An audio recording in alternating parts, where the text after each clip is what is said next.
उसको क्लिक कर दो बस। ओके ओके, शुरू हो गई है recording. Yes, very good. Very good. Ashwini ji नमस्कार। नमस्कार जी अग्रवाल जी, ओ अश्विनी जी आ नमस्कार। गए आज कैसे तो। हालचाल अश्विनी जी हैं? नमस्कार।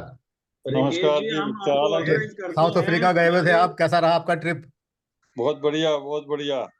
हाँ जी, वेरी सबको नमस्कार जी, सबको नमस्कार। नमस्कार। नमस्कार संजीव जी। नमस्कार ब्रिज जी, जी संजीव जी। थोड़ा सा अपना डिवाइस है वो हिला दो ताकि आपका फुल फेस नजर आ जाए।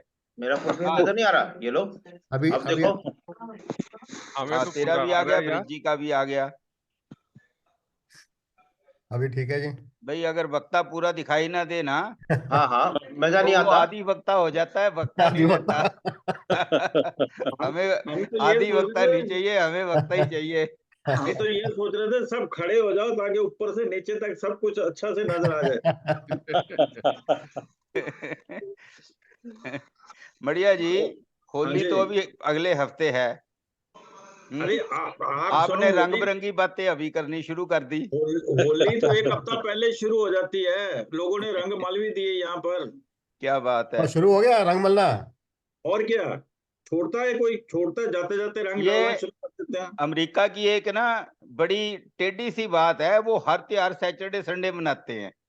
ये बात तो है, इसमें कोई तो मैं आप सबका आज के इस कार्यक्रम में तहे दिल स्वागत करता हूं और खास तौर पे धन्यवाद करता हूं, आभार प्रकट करता हूं ब्रिज जी के लिए, जो इतनी मेहनत, लगन और मर्यादा के साथ हम सब लोगों के बीच में गीता के उस पहलुओं को रख रहे हैं जो हमारे जीवन साथी हर पल पे बनते हैं और हमें हर पल पे मार्गदर्शन कर रहे हैं। इनके लिए उनका भी धन्यवाद।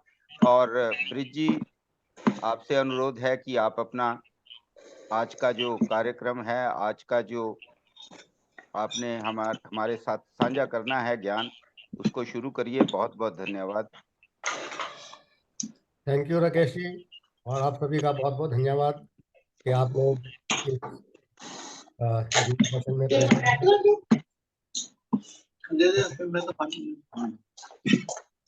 आज मैं इस सेशन को एक शांति पाठ से प्रारंभ करना चाहता हूँ, हम सबकी, ताकि हम सबके ऊपर भगवान अपनी जो ब्लेसिंग है वो शावर करें।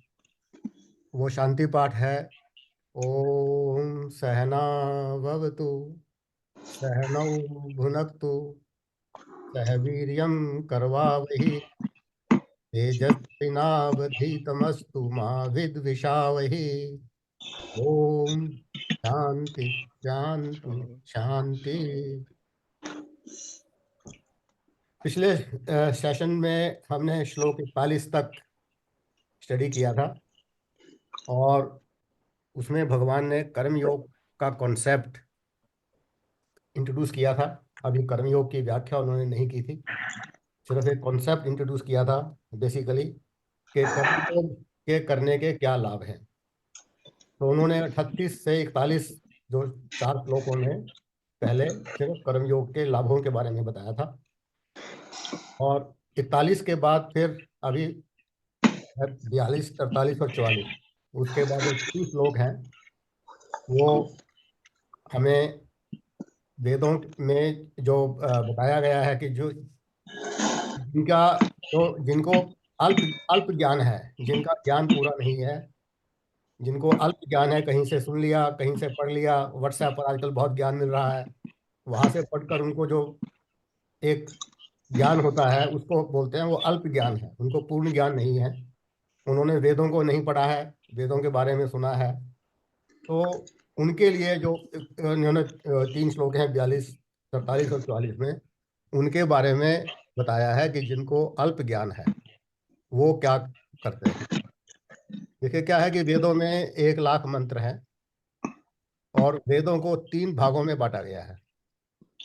पहला भाग है कर्मकांड, दूसरा है धर्मकांड और तीसरा है भक्ति कांड। तो कुछ लोगों को जो कर्म कांड है वो सोचते हैं कि वेदों में सिर्फ कर्म कांड ही है। कर्म कांड क्या है?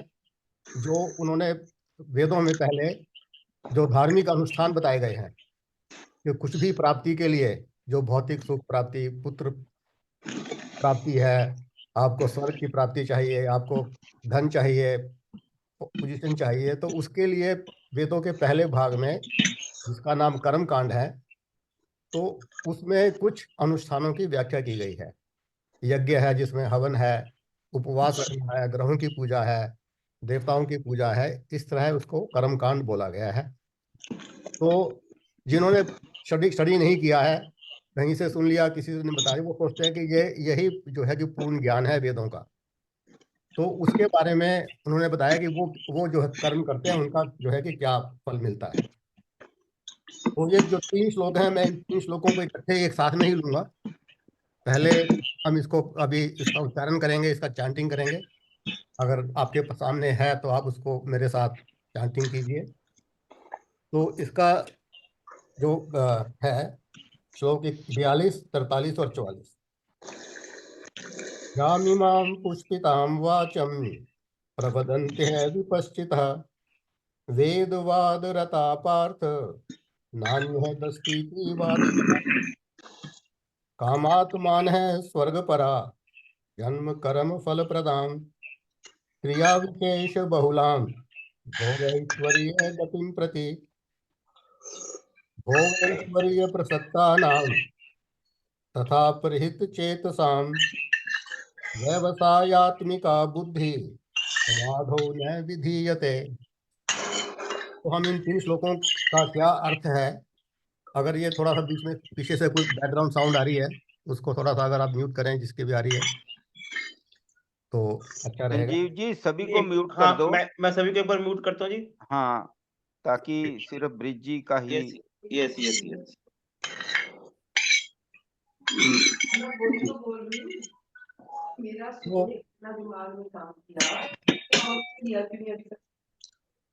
तो जैसा मैंने कहा कि उनको हम कहते हैं कि दे आर मिसगाइडेड पर्सन्स। एक मिनट ब्रिज जी, मैं म्यूट कर रहा हूँ सबको।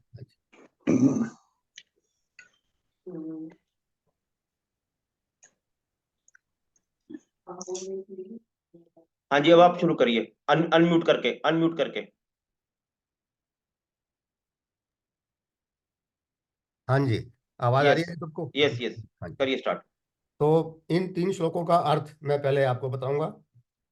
तो basically it is about those misguided persons who only believe in the Karam Kand portion of Vedas and say they believe in practice of only this fancy rituals given in the Vedas basically. तो पहले भगवान कहते हैं कि जो अल्प ज्ञान वाले हैं, ऐसे जो व्यक्ति हैं, उनको संज्ञा दी गई है उसकी अविपश्चित है। उनका जो संस्कृत में वर्ड है अविपश्चित है, वो अल्प ज्ञान वाले हैं। वो वेदों में जो कर्मकांड का पोर्शन है, जिसमें ये यज्ञ हवन और ये उपवास रखना और ग्रहों की पूजा वगैरह बताया गया है, वो इसकी बहुत प्रकार से बड़े अलंकारिक शब्दों में, बनावटी शब्दों में इसकी प्रशंसा करते हैं कि जैसे यही सब कुछ है और यही करने से हमें मोक्ष मिल जाएगा या स्वर्ग की प्राप्ति हो जाएगी। तो वो इन्हीं में बिलीव करते हैं, उनकी प्रशंसा करते हैं, और वो अपने आप को वेदों के अनुयायी मानते हैं कि मैं वेदों का अनुयायी हूँ। उसका है वेद वाद रतः पार्थ। हे पार्थ, वो अपने आप को वेदों के अनुयायी मानते हैं। वे यह मानते हैं कि इसके अलावा कोई भी उच्च सिद्धांत वेदों में नहीं है जो हमें मोक्ष की तरफ या परमानंद की तरफ ले जाए। वो सोचते हैं कि यहीं पर ये वेद खत्म हो जाते हैं। तो फिर कहते हैं कि वो अपनी इच्छाओं की पूर्ति के लिए, अपने इंद्रियों के विषयों की, भोगों की तृप्ति के लिए और स्वर्गलोक में जाने के लिए उन अनुष्ठानों को करते हैं। वो उनको अपने जो, और वो सोचते हैं कि कोई इसमें जो हमें अगला जन्म, अच्छा जन्म मिले, हमें जो है कि कर्म फल मिले, अच्छा फल मिले, तो उसके लिए वो अब धन प्राप्ति के लिए, ऐश्वर्य प्राप्ति के लिए इस तरह से वो आडंबर युक्त, और वो लोगों को दिखाते हैं, बड़ा आडंबर करते हैं, दिखावे के लिए करते हैं कि उन अनुष्ठानों को करते हैं और दूसरों को भी इसके लिए प्रेरित करते हैं। तो वो यह नहीं जानते कि ये जो अनुष्ठान बताए गए हैं वेदों में, ये किसी पर्पज से बतलाए गए हैं। इनको करने में कोई हर्ज नहीं है, बल्कि ये भी पुण्य कार्य माने जाते हैं। और इसका जो पर्पस वेदों में दिया गया है कि आपको इन कर्म कांडों के करने से, ऐसे अनुष्ठान करने से जो भी फल प्राप्त होगा, आपको आपके मनवांछित फल मिलेंगे। उसमें क्या होगा कि धीरे धीरे आप, ये भी एक आध्यात्मिक साधना की तरह है, ये भी धार्मिक कार्य है, ये भी अन्य पुण्य कार्य ही कहे जाते हैं, और इसमें आपको स्वर्ग की प्राप्ति भी होती है। पर स्वर्ग की प्राप्ति हमारा अल्टीमेट गोल नहीं है, क्योंकि स्वर्ग भी एक इम्परमानेंट है। वहां से भी आपको वापस संसार में आना पड़ता है। तो स्वर्ग जो है, हेवन, जो लोग बोलते हैं कि स्वर्ग में चले गए जी, हमें तो मुक्ति मिल गई, स्वर्ग कोई मुक्ति नहीं है। स्वर्ग भी एक तरह का लोक है, जहाँ पर आपको बड़ी सुख सुविधाएं हैं, आपको हर तरह के साधन अवेलेबल हैं, पर वहाँ पर भी आपको अपने पुण्यों का फल भोग कर वापस इस संसार में आना पड़ता है।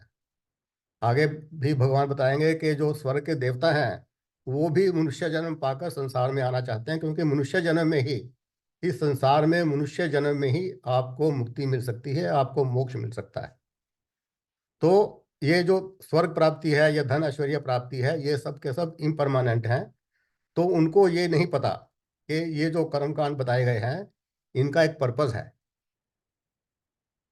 तो वे सिर्फ अपनी जो बुद्धि है वो इसी में लगाते हैं, इसी में लगे रहते हैं कि हमें धन की प्राप्ति हो, हमारी प्रतिष्ठा बढ़े इस लोक के अंदर, और अपना जो है वो, और वो भगवत प्राप्ति के मार्ग पर अग्रसर होने के लिए आगे नहीं बढ़ते, क्योंकि उनकी बुद्धि सिर्फ इसी में लगी रहती है, वो वहीं तक सीमित रहते हैं। तो ये जो बताया गया है, पर इसका मतलब, जैसे अब मैंने कहा कि इसमें कोई गलत काम नहीं है, ये भी एक धार्मिक कार्य है, और इनको भी अगर आप इसको किसी की हानि के लिए नहीं करते हैं, आप इसको अपने लाभ के लिए कर रहे हैं, ठीक है, पर इसमें आप, अगर आपके मन में ऐसा कोई विचार नहीं है कि इसमें किसी की हानि हो, तो वो कार्य भी एक पुण्य कार्य है।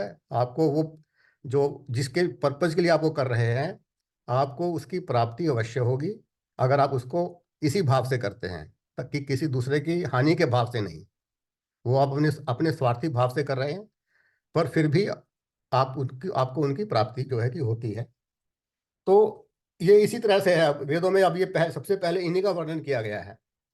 तो इसका एक एग्जाम्पल है, आप कोई भी अगर दवाई खाते हैं, कोई भी गोली है आजकल, उसके ऊपर एक थोड़ा सा मीठा लेप होता है, ताकि वो दवाई आपको कड़वी जो है कि ना लगे। तो ये जो कर्म कांड है वो भी इसी तरह से है कि जब आप आगे भगवत प्राप्ति की और धर्म कांड या कर्म भक्ति कांड में जाएंगे, तो आपको उसके लिए ये तैयार करते हैं कि अगर आप यहाँ से शुरू करते हैं तो आपको उसमें फायदा होगा। तो ultimately they lead you towards धर्म कांड एंड भक्ति कांड बेसिकली।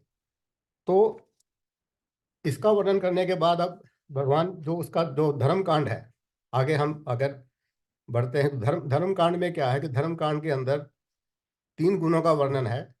आपको सबको पता है, सत्वगुण, रजोगुण और तमोगुण। ये 3 गुण प्रत्येक व्यक्ति में होते हैं।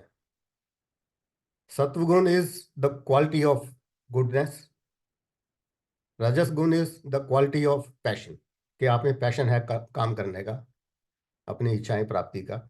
और तमस is the quality of ignorance, कि आप में अज्ञान है। तो ये जो 3 गुण हैं वो हर व्यक्ति में होते हैं, और वो हर व्यक्ति में अलग अलग अनुपात में होते हैं। ये जो है कि एक everybody is a mixture of these 3 gunas. किसी में सत्वगुण ज़्यादा है या किसी में रजोगुण ज़्यादा है, कितने % है, वो आपके पूर्व जन्मों के संस्कारों के ऊपर, पूर्व जन्मों के जो आपके कर्म हैं उसके बेसिस पे, जितने भी आपने पुण्य किए हैं उसके बेसिस पर, ये आपका एक इंट्रिंसिक आपका जो नेचर है, जो आपका स्वभाव है, वो निर्धारित करते हैं ये 3 गुणों का जो मिक्सचर है। इसके ऊपर एक चैप्टर 14 है जो पूरा का पूरा इसी पर आधारित है। तो ये 3 गुण हर एक के अंदर अंदर हैं। तो अब भगवान आगे आगे कहते हैं कि जो इन 3 गुणों से ऊपर उठ जाता है, जो 3 गुणों के अंदर अपना काम करते हैं, जो इन 3 गुणों से ऊपर उठकर जो कर्म करते हैं, उसके बारे में आप आगे भगवान व्याख्या करते हैं श्लोक 45 के अंदर।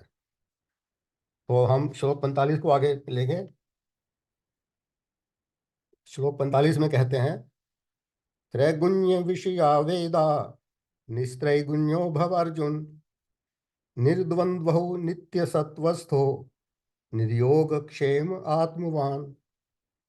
अब आगे भगवान जो कह रहे हैं कि ये जो 3 गुण हैं, त्रैगुण्य विषया वेदा, ये तीनों गुण हमको विषयों की तरफ धकेलते हैं। हमें अगर राशि गुण की प्रधानता है तो they will engage you to actions. आपको कोई भी धन की प्राप्ति, उसकी प्राप्ति, ये प्राप्ति, अपने जीवन में अपनी इच्छाओं की पूर्ति के लिए they will push you towards that दो सॉर्ट ऑफ एक्शंस। अगर आप में तामसिक गुण की प्रधानता है, आप में आलस्य आएगा, सोने का मन करेगा, कुछ काम करने का मन नहीं करेगा, और उसमें कुछ और जैसे और काम है, शराब पीना है, सिगरेट पीना है, ये सब तामसिक गुण माने गए हैं। अगर सात्विक गुण है तब आप उसमें ये जो कर्म कांड वगैरह हैं, आप धार्मिक अनुष्ठान करेंगे। तो इस तरह से जो है कि ये है, तो ये तीनों को तीनों गुण आपको ये विषयों की तरफ धकेलते हैं। तो भगवान कहते हैं कि निस्त्रय गुण्यो भव अर्जुन, हे अर्जुन, इन तीनों गुणों से ऊपर उठकर कर्म करो। अब इसका वो कैसे करना है, आगे इसका वर्णन है चैप्टर 14 वगैरह में। तो जो व्यक्ति इन 3 गुणों से ऊपर उठकर कर्म करता है, वो क्या उसको क्या फल मिलता है? वो निर्द्वंद्वौ सत नित्य सत्वस्थो। वो जो द्वंद्व हैं, अब ये जो पेयर्स ऑफ अपोजिट्स हैं हमारे जीवन में, सुख दुख है, लाभ हानि है, जय पराजय, दे आर कॉल्ड आर द्वंद्व। क्योंकि हम ये हर चीज जो है कि पेयर ऑफ अपोजिट्स बोला गया है। आप इनसे मुक्त हो जाओगे। Once you rise above this 3 gunas, you get rid of all these pair of opposites, you become situated in that position।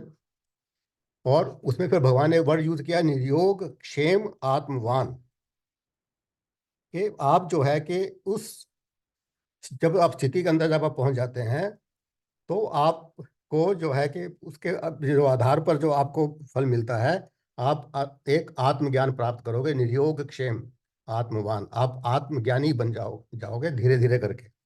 ऐसे नहीं कि आपने ये किया, कितने टाइम तक करना है, तो ये करने के बाद ही आपको आत्मज्ञान की प्राप्ति हो सकती है। तो उसके बाद ये आत्मज्ञान की प्राप्ति के बाद क्या होता है आपको?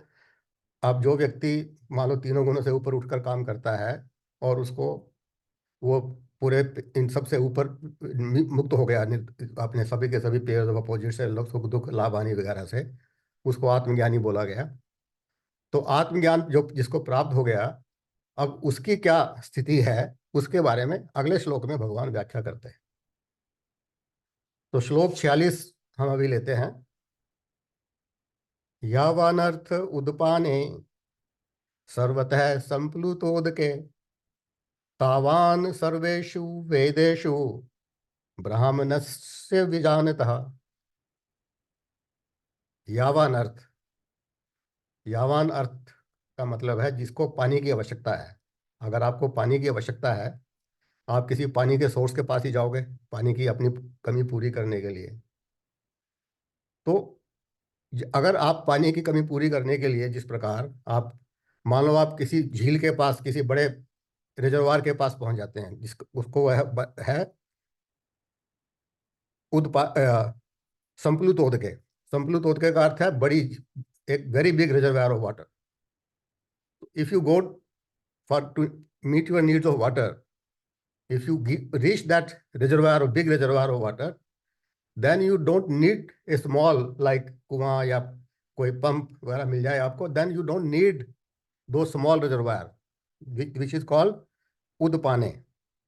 So if you reach a big reservoir of water to meet your water needs, you don't need to go to a small reservoir of water.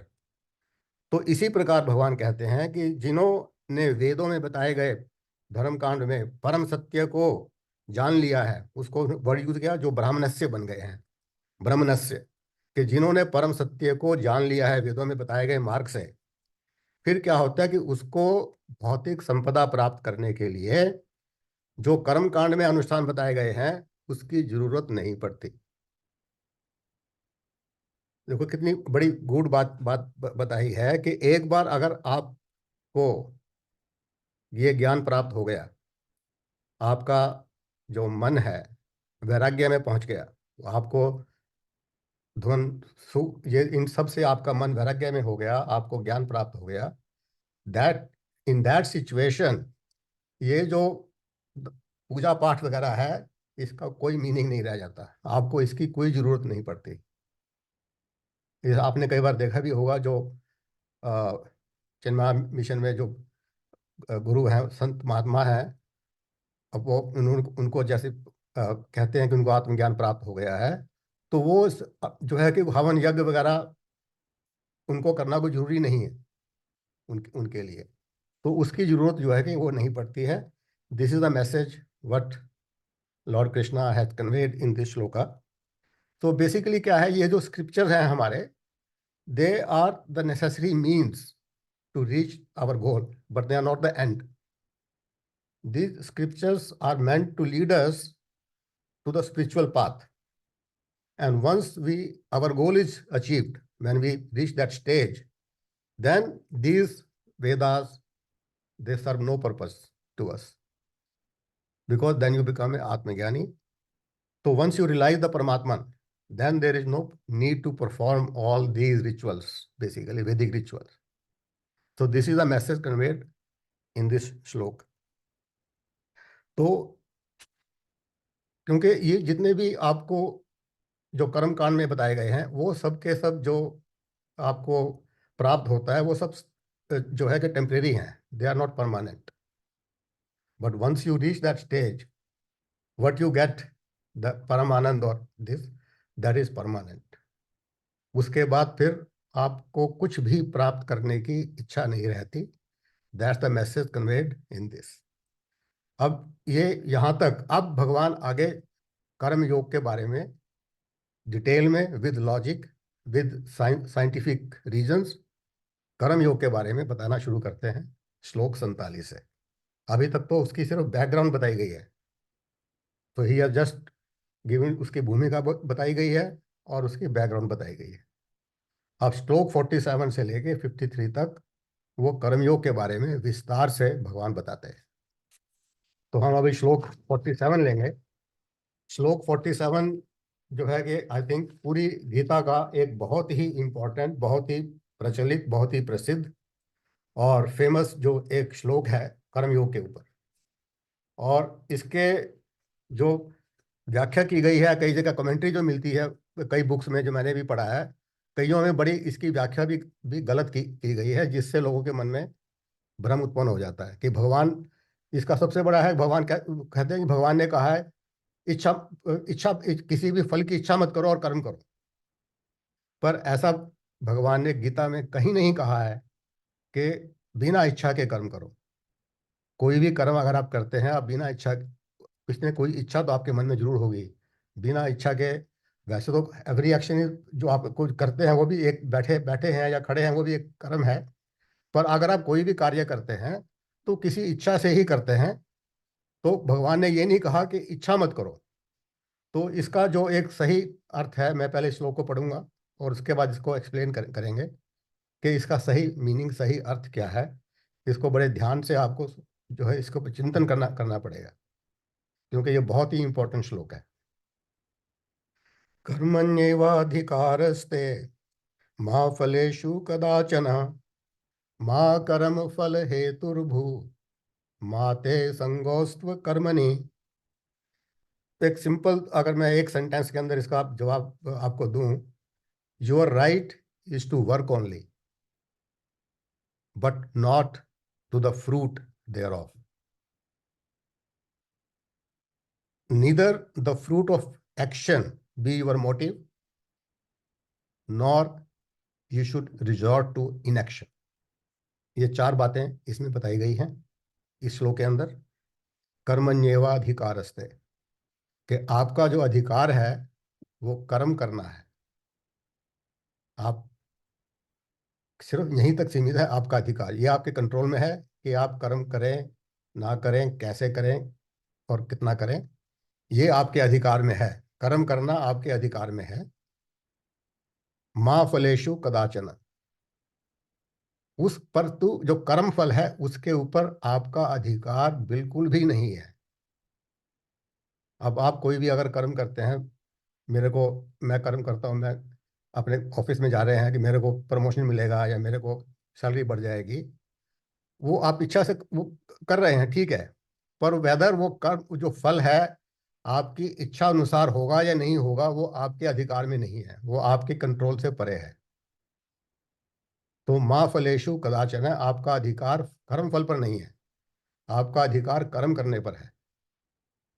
फिर माँ कर्म फल हेतुर्भू, अब इसका लोग गलत मीनिंग करते हैं कि आप फल की इच्छा किए बिना कर्म करो। इसका जो अर्थ निकालते हैं, माँ कर्म फल हेतुर्भू, के फल की इच्छा किए बिना कर्म करो, ये इसका अर्थ नहीं है। इसका अर्थ है कि कर्म फल के प्रति अटैच होकर, कर्म फल में आसक्ति न रखकर कर्म करो। इसका जो ट्रू एग्जैक्ट मीनिंग है, अगर संस्कृत से इसको आप ट्रांसलेट करेंगे, कि कर्म फल में आसक्ति के बिना, उससे अटैच हुए बिना कर्म करो। अगर आप कर्म फल से अटैच होकर कर्म करते हैं और अगर आपको वो फल नहीं मिलता है तो आप दुखी होंगे, आपके मन में निराशा उत्पन्न होगी, आप फिर और कर्म करने की, और तरह से कर्म करने की कोशिश करेंगे, गलत काम भी कर सकते हैं। तो आप इसका जो है कि there is nothing wrong in having desires, पर भगवान यह कहते हैं कि अपनी इच्छाओं के दास मत बनो। आपकी इच्छाएं पूरी होती हैं या नहीं होती हैं, आपका अधिकार कर्म करने में है, न कि कर्म फल में। तो कर्म फल में आसक्ति को त्याग कर तब आप कर्म करिए। तो इसका मतलब यह है, माँ कर्म फल हेतु। फिर अगली लाइन उसमें कहते हैं, माते संगोस्त्व अकर्मणि। अब अगर सोचें यार, मेरे को तो अगर कर्म फल पे मेरा अधिकार ही नहीं है, फिर मैं कर्म क्यों करूं? तो भगवान कहते हैं नहीं, कि नहीं, तुम्हारा जो है निकम निष्क्रिय होकर बैठना, इनएक्टिव होकर बैठना भी तुम्हें नहीं, तुम you should not even resort to that, कि आपको कर्म भी करना है। कर्म कैसे करना है? कि बिना फल में आसक्ति रखे आपने कर्म करना है, क्योंकि कर्म पर आपका अधिकार नहीं है, और साथ में आपको कर्म करना ही करना है। वो आगे भगवान कहेंगे कि कर्म आदमी जो है कि नहीं रह सकता। श्लोक अध्याय 3 में और 5 में बड़ा विस्तार से इसका वर्णन किया गया है। तो आपको इनएक्टिव होकर भी नहीं बैठना, तो कर्म भी आपको आपको जो है कि करना है। तो इसलिए जो है कि बेसिकली क्या है कि जैसे मैंने कहा कि इच्छाएं रखना कोई बुरी बात नहीं है, और बिना इच्छाओं के आपके मन में इच्छा सात्विक है या राजसिक है या तामसिक है, वो डिपेंड करता है वो इसका कि कैसे आपने अपनी इच्छाओं को तामसिक से राजसिक में बदलना है, राजसिक से सात्विक में बदलना है। वो पूरा प्रोसेस भगवान समझाएंगे आपको। तो इच्छाएं रखिए, पर इच्छाओं के दास मत बनिए। तो कर्म योग का बेसिकली ये कि do your duty to the best of your capability, but be prepared to accept the unexpected. तो accept the unexpected, if you just remember that. तो ये सबसे बड़ा जो कर्म योग, जो किस तरह से कर्म करना है, this is basically like called the art of living. How you have to, when we say art of living, that does not mean that we just live. We have to do out of doing karma, how we should do our duty, how we should perform our action, our work. Accept the unexpected. So this is basically the karma yoga. Whatever action comes, once we keep in our mind कि अगर हम भगवान में विश्वास रखते हैं कि भगवान, और ये जो every result will be according to the laws of karma. There is a law of karma, जिसको हम कार्मिक कानून कहा गया है। ये जो लॉज ऑफ कर्मा है, ये किसी मानव ने उसने नहीं बनाए हैं, ना किसी ऋषि मुनि ने बनाए। This laws of karma is made by the creator himself. He, the creator means भगवान, ये laws of karma है वो भगवान के ही बनाए हुए हैं. Once you accept this, तो क्या होगा, जो भी आपको कर्मफल मिलेगा, you will have that it has come from the God. So it will become like a prasad. So if anything comes to you as a prasad, you will accept it, whether it is sweet or sour. So that is the attitude of doing karma. अभी जो अगला श्लोक भी बड़ा अच्छा है, देखिए आप सुनिए उसको. श्लोक 48. योगस्थ कुरु कर्माणि संगम त्यक्त्वा धनंजय सिद्धिय सिद्धियो समो भूत्वा समत्वम योग उच्यते. अब इस योग को इस श्लोक में भगवान ने लास्ट जो इसका एक छंद है, समत्वम योग उच्यते, इसको यहाँ भगवान ने समत्व योग का नाम दिया है. समत्व योग मतलब your mind with equanimity and evenness of mind, that is called समत्व योग. समभाव के हर तरह की परिस्थिति के अंदर आपका जो एटीट्यूड है, जो आपका भाव है, वो समान रहना चाहिए. आपको चाहे सुख मिले या दुख मिले, आपने लाभ की इच्छा की थी पर आपको हानि हो गई, तो ऐसी सब सिचुएशन के अंदर if you keep your mind peaceful and काम, it does not get disturbed. That's why it is called a samatva योग. It is same as कर्म योग. So कर्म योग को बुद्धि योग भी कहा गया है, समत्व योग भी कहा गया है.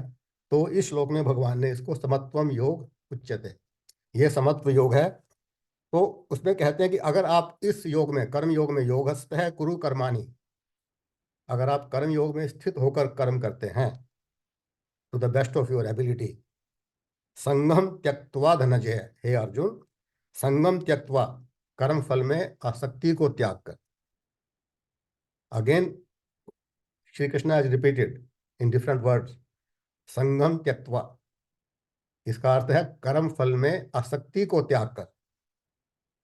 और फिर थर्ड स्टंजे में कहते हैं सिद्धिय सिद्धियो समो भूत्वा, सिद्धि और असिद्धि, सफलता या विफलता, आप सफल हो या विफल हो, सक्सेस हो या फेलियर हो, इन दोनों सिचुएशन में समान भाव रखकर, अगर आपका भाव समान रहता है, डिस्टर्ब नहीं होते हो आप, एजिटेट नहीं होते हो, देन दैट इज कॉल्ड समत्व योग.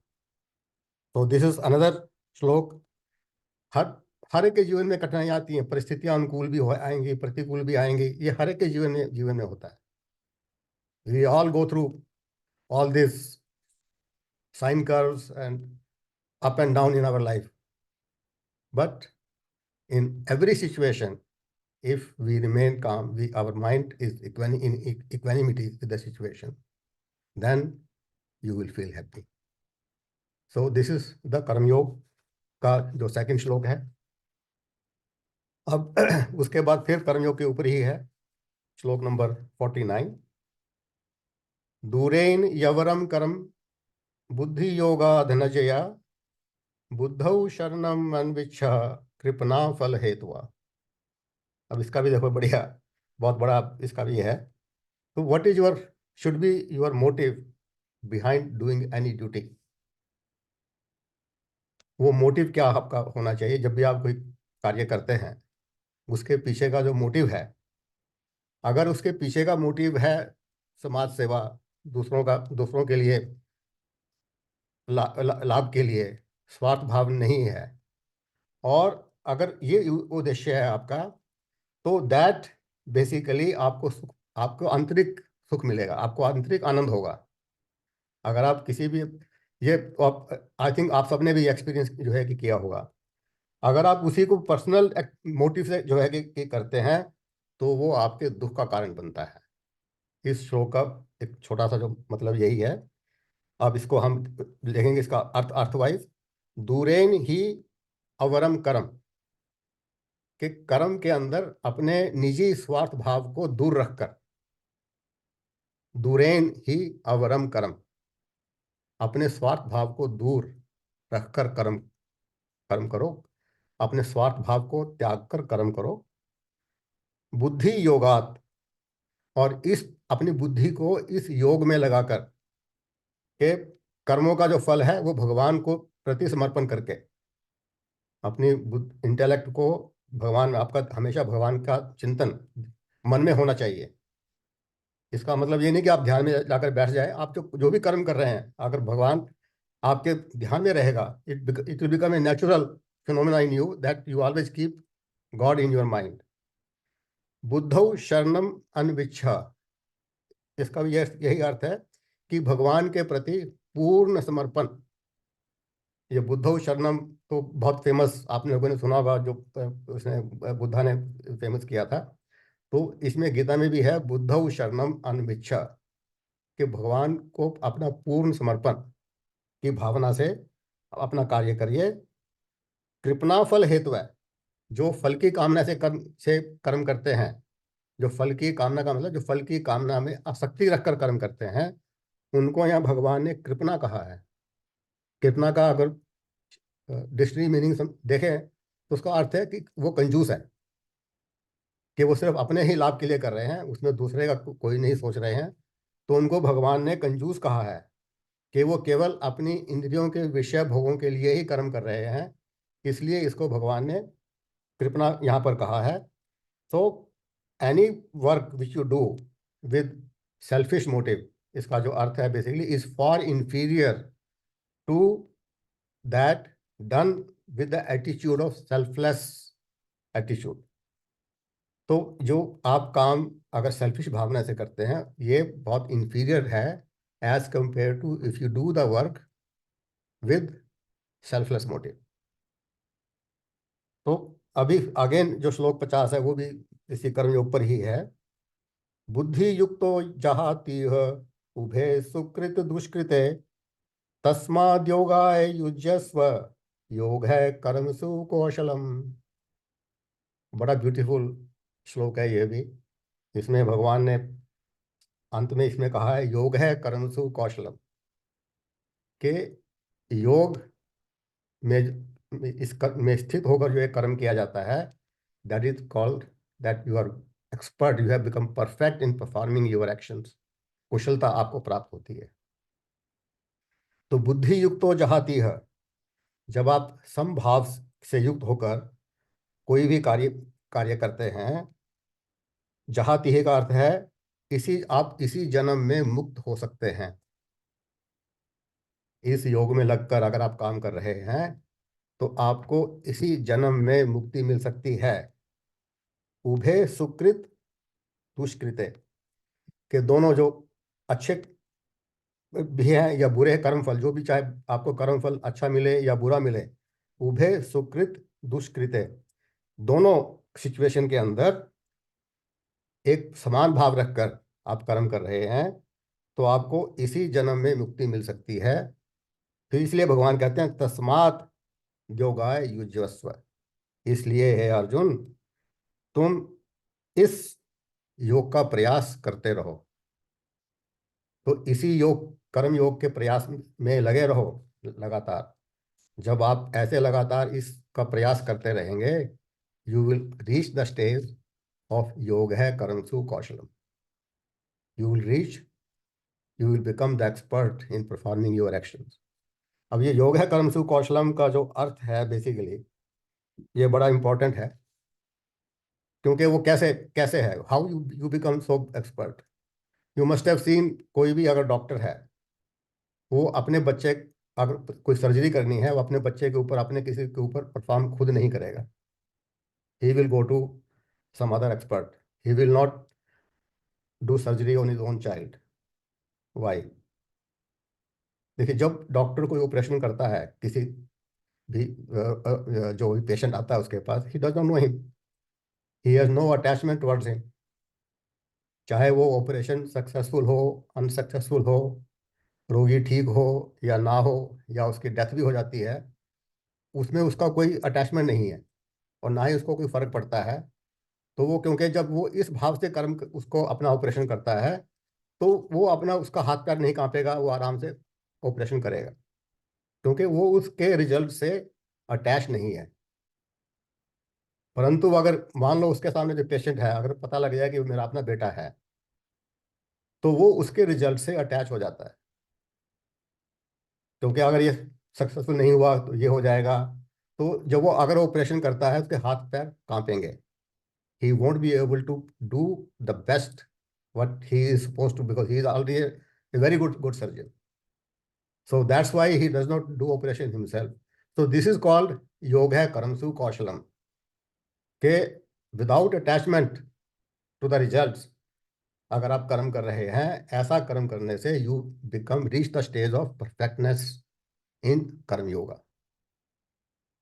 तो इसको जो है कि, तो अब थोड़ा सा कर्मयोग की जो अगर मैं डेफिनेशन दूँ आपको एक लाइन में, तो karma yoga is defined as doing one's duty while maintaining equanimity and evenness of mind under all circumstances, and mind firmly dedicated to the Lord, to Paramatma. That is a very short definition. आजकल आपको बहुत definition मिल जाएंगे, WhatsApp के ऊपर आजकल बहुत ज्ञान बरसता है, पर इसको जो है कि थोड़ा सा आपको उस पॉइंट ऑफ व्यू से बड़ा देखना जरूरी है। मैं थोड़ा सा टाइम और लूंगा before we close this issue, because there are 2-3 more shlokas on कर्म योगा only.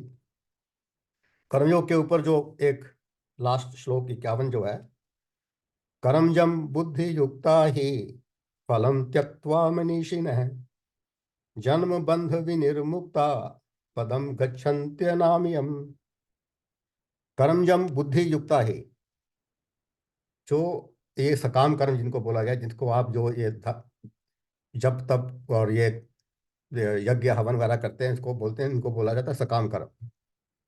तो ये ऐसे कर्मों से उत्पन्न जो फल हैं, आप अगर उनको त्याग देते हैं, कर्मजम बुद्धि युक्ता ही, कि उनके फलों को अगर आप त्याग देते हैं, और बुद्धि युक्ता जन्म बंध विनिर्मुक्ता, उस समत्व भाव से अगर आप जो है आप जन्म बंधन से मुक्त हो जाते हैं, और आप पदम गच्छन्त्य नामयम, आप एक ऐसी अवस्था को प्राप्त करते हैं जो सभी दुखों से परे है।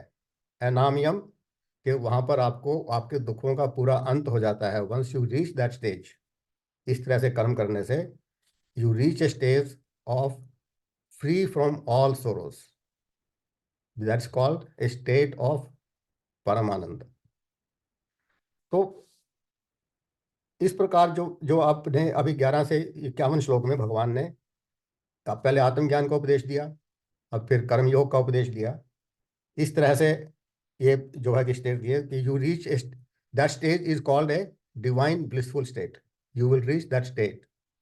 अब ये स्टेट पर पहुंचने के बाद प्रश्न उठ सकता है, अभी उसके मेरे को जो है कि क्या मेरे को जो है कि मिलेगा। तो भगवान अब गारंटी देते हैं अर्जुन को। अगले 2 श्लोकों में भगवान अर्जुन को गारंटी देते हैं, जैसे आजकल मोदी जी गारंटी दे रहे हैं हर एक को। तो ये एक भगवान अर्जुन को अगले 2 श्लोकों में गारंटी देते हैं कि आपको क्या प्राप्त होगा। तो भगवान कहते हैं, यदा ते मोह कलिलम बुद्धिर्व्यतितरिष्यति तथा गंतासि निर्वेदम श्रोतव्यस्य श्रुतस्य च श्रुति विप्रतिपन्ना ते यदा स्थास्यति निश्चला समाधावचला बुद्धि तदा योगम वापस्यसि। भगवान कह रहे हैं, हे अर्जुन, जब तुम्हारी बुद्धि इस मोह रूपी दलदल से तर जाएगी, ये हम मोह के दलदल में फंसे हुए हैं सबके सब, जब तुम्हारी बुद्धि इस मोह रूपी दलदल से पार हो जाएगी, तब क्या होगा? जो आपको सुने हुए या जो आपको आगे भी आप सुन सकते हैं, जो भी आपके जो संसार के भोग आपने जो अब तक सुने हैं, या आगे भी आपको पता जो कितने कितने नई नई चीजें आ रही हैं, उत्पन्न हो रही हैं, आपको ये भोग चाहिए, वो भोग चाहिए, तो सुनने में आने वाले और सुने हुए संसार के सभी भोगों के प्रति तुम वैराग्य को प्राप्त करोगे। निर्वेदम गंतासि, you will become detached to all this, you will have dispassion in your mind। तो आप उससे पूरे वैराग्य को प्राप्त करोगे। फिर श्रुति विप्रतिपन्नाते, जब तुम्हारी बुद्धि जो वेदों में बताए हुए जो धार्मिक कर्मकांड है उसकी तरफ आपका आकर्षण खत्म हो जाएगा। You will not get attracted towards जो आपने सुने हैं, जो वो जो कर्मकांड की तरफ आपका अट्रैक्शन खत्म हो जाएगा। और समाधौ अचला बुद्धि स्थास्यति, आपकी बुद्धि सदा के लिए समाधि की अवस्था में स्थित हो जाएगी। यहाँ समाधि का अर्थ वो नहीं है, समाधि का जो अर्थ है बुद्धि की पूर्ण दिव्य चेतना की स्थिति।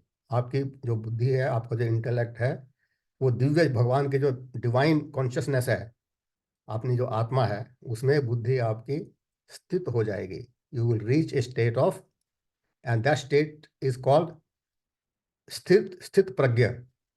वो आप एक उस ज्ञान में, उस सिचुएशन में सदा के लिए स्थित रहोगे। That is a state you will reach. और भगवान इसमें इन 2 श्लोकों में बेसिकली उसको बता रहे हैं कि rest assured, once you keep doing your work with the attitude of karma yoga, you will reach the state of divine consciousness, where you will keep situated in that situation and there is no going back after that. तो ये समाधि, ये जो स्थित प्रज्ञा की स्थिति है, अब ये भगवान का बेसिकली देखा जाए तो इस श्लोक के साथ जो ज्ञान भगवान ने देना था अर्जुन को, कि he was expecting कि अर्जुन ये सब सुनकर युद्ध के लिए तैयार हो जाएगा, पर अर्जुन युद्ध के लिए तैयार नहीं हुआ और उसने एक प्रश्न पूछ लिया श्लोक 54 में। अब उसने प्रश्न कोई कर्मयोग के बारे में नहीं पूछा, क्योंकि भगवान तो उसको बार बार कह रहे हैं युज्वस युद्धाय, आप उठो उठो और युद्ध करो। उसने प्रश्न पूछ लिया कि जो स्थित प्रज्ञा आपने बोला है इसके बारे में। तो जो श्लोक 54 है वो उस प्रश्न से शुरू होता है, जो हम अगले सेशन में लेंगे। तो मैं यहीं पर विराम देता हूँ और we can discuss whatever questions anybody has. So thank you very much for listening patiently on my talk. Thank you very much. बहुत बहुत धन्यवाद ब्रिज जी। आज तो कुछ ऐसे लग रहा था कि ज्ञान और शब्द प्रवाह ये एक दूसरे से शादीशुदा के तौर पे हमारे पास आ रहे थे, बिल्कुल एक दूसरे के साथ पूरे जुड़े हुए थे। तो मैं समझ रहा हूँ, जो मुझे लग रहा है कि ये जो कर्म योग के बारे में आपने बताया है, तो शायद गीता का वो ज्ञान, अमूल्य ज्ञान जो है, वो हमें डे टू डे लाइफ में जीने की राह दिखाएगा। मुझे पता है कि बहुत सारे प्रश्न अब आने वाले हैं, क्योंकि इस जो सेशन का सही मायना तो वो प्रश्न ही हैं। तो जिज्ञासा तभी बढ़ेगी भी और शांत भी तभी होगी जब वो प्रश्न चलें। तो ओवर टू